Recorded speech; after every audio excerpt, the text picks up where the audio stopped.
मेरे प्यारे श्रोतागणों और मेरे प्यारे सब्सक्राइबरों, आप सबको जय सिया राम।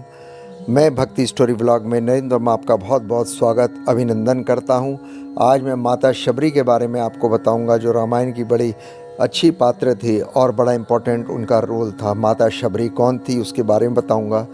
और आज मेरा प्यारे श्रोतागणों और प्यारे सब्सक्राइबरों, आज मेरा जन्मदिन भी है।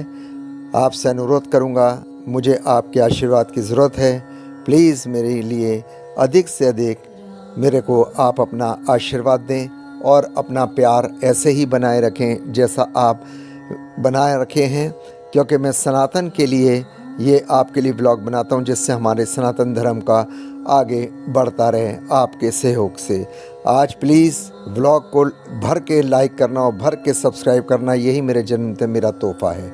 आइए हम जानते हैं। ये बात भगवान राम के जन्म से पहले की है, जब एक भील आदिवासी कबीले के मुखिया अज के घर बेटी पैदा हुई थी। उसका नाम श्रमणा और दूसरा नाम शबरी रखा गया। शबरी की माँ इंदुमती उसे खूब प्यार करती थी। बचपन से ही शबरी पशु पक्षियों की भाषा समझकर उनसे बातें करती थी, और शबरी की माँ उसे देखती तो कुछ समझ नहीं पाती। कुछ समय बाद एक पंडित ने शबरी के परिवार को बताया कि वो आगे चलकर सन्यासी बन सकती है। इस बात का पता चलते ही शबरी के पिता ने उसका रिश्ता तय कर दिया।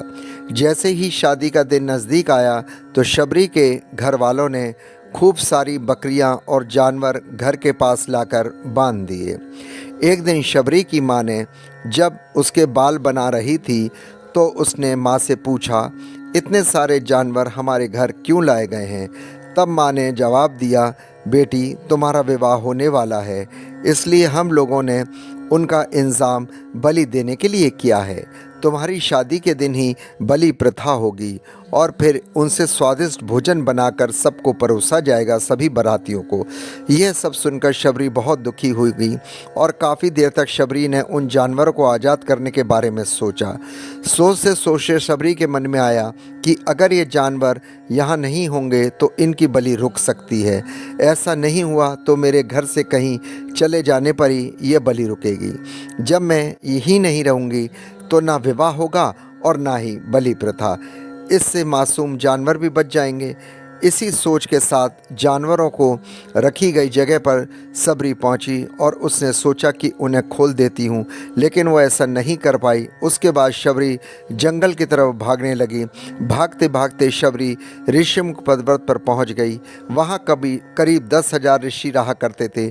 शबरी को पता लगा कि वो इसी जंगल में किसी तरह ऋषि मुनियों की सेवा करके अपना जीवन जी लेगी। वो चुपचाप उसी जंगल में एक हिस्से में किसी तरह से रहने लगी। शबरी रोजाना ऋषि मुनियों की झोपड़ी के आगे झाड़ू लगाती और हवन के लिए लकड़ियां भी इकट्ठी कर ला कर रख देती। ऋषि मुनियों को समझ नहीं आ रहा था कि जंगल में उनके काम अपने आप कैसे हो रहे हैं। एक दिन शबरी को किसी ऋषि ने देख लिया और उसे देखते ही उसका परिचय पूछा। जैसे ही शबरी ने बताया कि वो झील आदिवासी परिवार से संबंध रखती है तो उसे ऋषियों ने खूब डांट लगाई। शबरी को इस बात का बिल्कुल भी पता नहीं था कि उसकी जाति छोटी है और उसे ऋषियों द्वारा जाति की वजह से अपमान सहन करना पड़ेगा।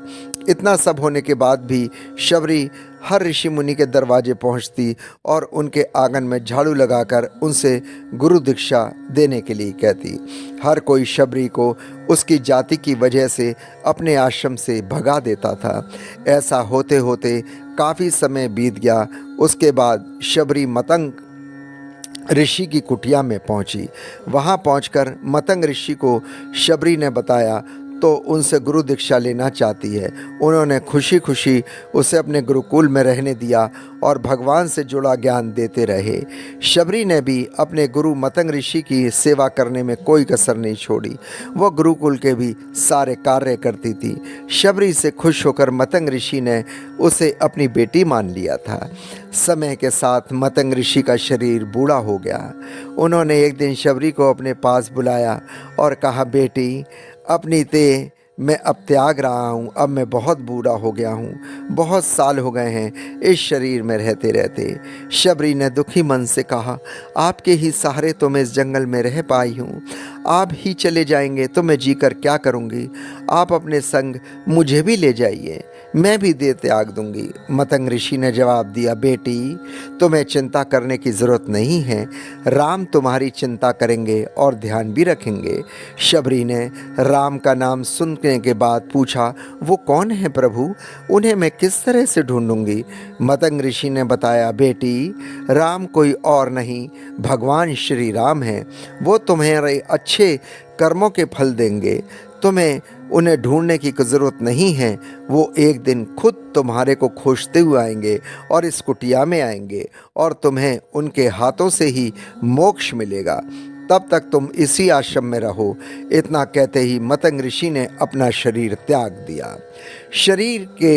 शबरी के मन में मतंग ऋषि के जाने के बाद से एक ही बात थी कि भगवान राम स्वयं उनसे मिलने आएंगे।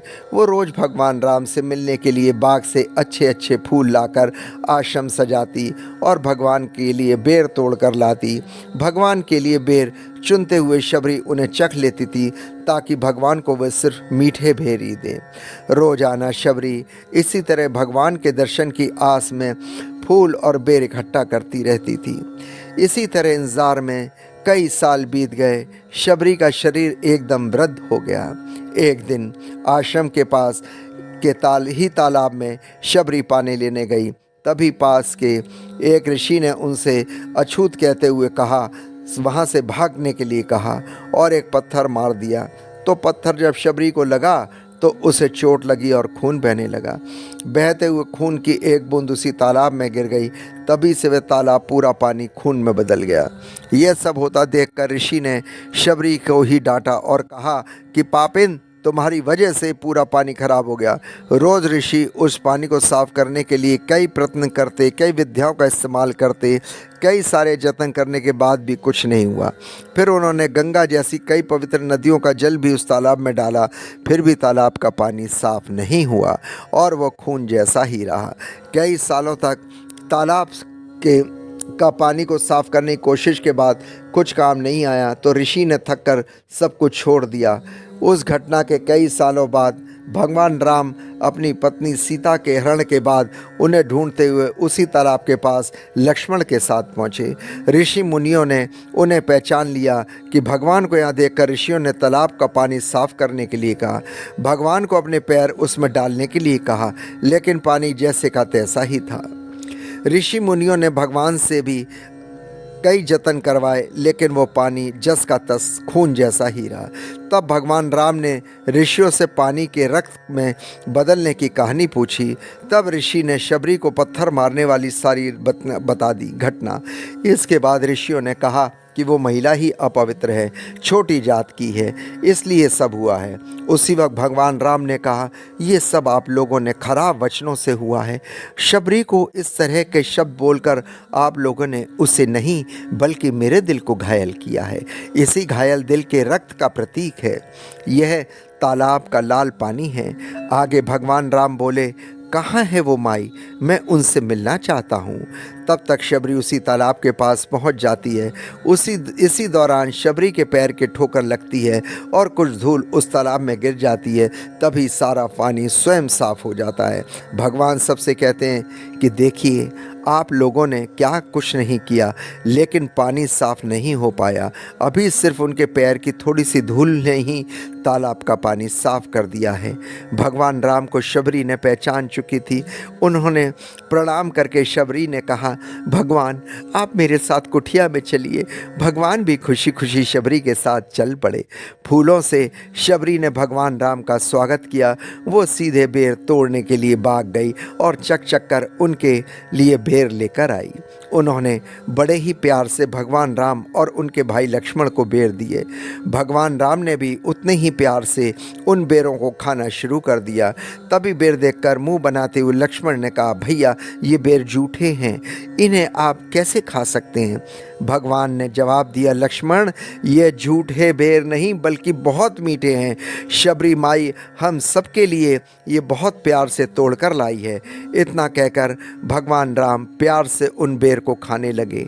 भगवान ने जाते हुए शबरी माई से कहा, आप मुझसे जो चाहें वो मांग सकती हैं। क्या वर चाहिए माँ? शबरी ने कहा, मतंग ऋषि के कहने पर मैं आज तक सिर्फ आपके दर्शन करने के लिए जी रही थी। अब आप मुझे मोक्ष प्रदान कीजिए। मैं अपने गुरु के पास जाना चाहती हूँ मतंग ऋषि के। मैं अपने शरीर आपके सामने ही त्यागूंगी। उसी वक्त शबरी ने अपना शरीर त्याग दिया। भगवान राम ने अपने हाथों से उनका उसी वक्त शबरी ने अपना शरीर त्याग दिया। भगवान राम ने अपने हाथों से उनका अंतिम संस्कार किया और सीता माँ की खोज में आगे बढ़ गए। इस तरह से ऋषि मतंग की बात सच साबित हुई और शबरी को भगवान राम के दर्शन भी हुए। तभी से भगवान राम को शबरी के राम भी कहा जाने लगा।